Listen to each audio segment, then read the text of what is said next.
Chapter 6. Light and Sound. Students could learn about how light and sound are produced, how they travel, and how we can use them. Light and sound are both forms of energy that are produced and transmitted in different ways. Here's a brief overview of how they are produced, how they travel, and how we can use them. Light.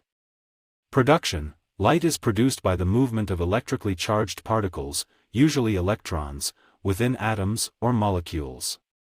This movement can be caused by heat, friction, or other energy sources.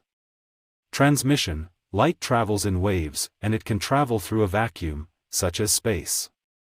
Light waves have different wavelengths and frequencies, which determine their color and energy.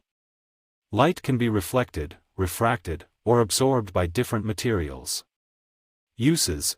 Light is used in a wide range of applications, from lighting our homes and streets to powering solar cells and transmitting information through fiber optic cables. Light is also used in medical imaging, such as X-rays and MRI scans, and in the study of astronomy. Sound. Production. Sound is produced by vibrations, usually of objects or materials, that create pressure waves in the air. These pressure waves cause our eardrums to vibrate, which our brain interprets as sound. Transmission. Sound waves travel through a medium, such as air, water, or solid materials. The speed of sound depends on the density and elasticity of the medium.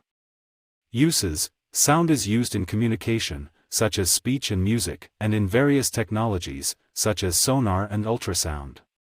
Sound is also used in medical imaging, such as ultrasound scans, and in the study of acoustics and sound engineering.